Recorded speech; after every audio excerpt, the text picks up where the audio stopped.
কোনো মেয়ে যদি পড়াশোনা করে তারপর চাকরি বাকরি পেয়ে তারপর বিয়ে করে তাহলে দেখা যায় সেই মেয়েটার হচ্ছে ২৬-২৭ বছর পার হয়ে যায়। তখন দেখা গেছে সমাজে এমন অনেক লোক থাকে যারা বলে বেশি পড়াশোনা করতে গিয়ে এখন এই অবস্থা, বিয়ে হইতে দেরি হয়েছে। ১৮ বছর বয়সে যদি কোনো মেয়ের বিয়ে হয় আর সেই মেয়ের দেখা গেছে ২টা বাচ্চা কাচ্চা হয় আর সেই বাচ্চা সহকারে ২৬ বছর বয়সে গিয়ে ডিভোর্স হয়, তখন সেই সমাজের লোকগুলাই আবার বলে অতি তাড়াতাড়ি বিয়ে হয়েছে দেখায় এই রকম হয়েছে, মেয়েটার আরো বেশি পড়াশোনা করা দরকার ছিল, চাকরি বাকরি করা দরকার ছিল, তাহলে আর এরকম হতো না।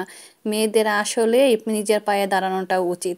আসলে আপনারা কোন জিনিসটা বিশ্বাস করবেন? সমাজের মানুষগুলো হচ্ছে দুমুখো সাপের মতো, যখন যেই দিকে সুযোগ পায় সেই দিকেই কথা বলে। আবার এইরকমও দেখা যায় কোনো মেয়ের বিয়ে হয়েছে, হয়তো স্বামী বিদেশে আছে, স্বামী শ্বশুর বাড়ি থেকে কোনো বাধা নেই বাবার বাড়িতে থাকার জন্য, সেই মেয়েটা বাবার বাড়ি ৬ মাস ১ বছর গেলেই বলে কি যে মনে হয় শ্বশুর বাড়িতে কোনো রকম কোনো সমস্যা হয়েছে, এই জন্য বাবার বাড়ি পড়ে আছে। আমাদের সমাজ ব্যবস্থা এই রকম হয়েছে যে আমরা আমাদের ঘরের খবর যতটুকু না জানি আমাদের প্রতিবেশীরা আরো বেশি জানে। এখন প্রতিবেশীরা দেখা গেছে নিজের ঘরের খবরের চেয়ে পরের ঘরের খবরটা নিতে বেশি পছন্দ করে। এমন অনেক ধরনের প্রতিবেশী দেখবেন যার মেয়ে হয়তো পালিয়ে গিয়ে বিয়ে করেছে, শ্বশুর বাড়ি মানেনি, সে হয়তো অন্য জায়গায় থাকে, সেই প্রতিবেশী আবার দেখা গেছে কার মেয়েটা কার সাথে রিলেশন করে সেই জিনিসটা আবার মানুষের ঘরে ঘরে ঘুরে ঘুরে বলে। আসল কথা হচ্ছে বদনাম করা মানুষগুলোই হচ্ছে আলাদা, এরা মানুষের কথা নিয়ে সব সময় থাকতে পছন্দ করে।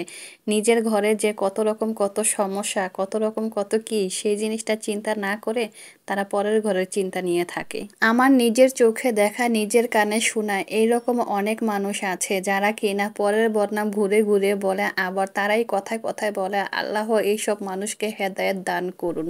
কি হাস্যকর ব্যাপার, তাই না? এদিকে আমি কথা বলতে বলতে আমার রান্না বান্নাও প্রায় শেষ পর্যায়ে বলতে কি সকালে রান্না দুপুরে রান্না সব কিছু শেষ করে এখন হচ্ছে সন্ধ্যাবেলার জন্য যে পাস্তা বানাচ্ছি, আর সেই পাস্তার ভিডিওটা একটু করে রেখেছিলাম। তবে আমার এই ভিডিওগুলো আরো অনেক আগেই করা, এই ভিডিওগুলো আমি ছোট ছোট রিলস আকারে শেয়ার করেছি। এতদিন তো বাচ্চা কাচ্চাদের পরীক্ষা ছিল, খুব টেনশনের মধ্যে ছিলাম, আবার এদিকে সংসারের কাজ কাম, তার মধ্যে নামাজ রোজা আছে, আবার হচ্ছে শীত। এই শীতের জন্য কোথাও একটু বেড়াতেও গেলাম না, আমার কেন জানি এত শীত লাগে সেটাই বুঝতে পারি না। কিছু কিছু ভিডিও আমি এডিট করে রেখেছি কিন্তু সেইগুলোকে ভয়েস ওভার করতে পারি না, সেই জন্য আমি আপলোডও দিতে পারি না, কিভাবে দিব?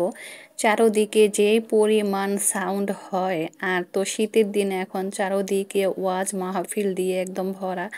আজও হচ্ছে কিন্তু একটু দূরে।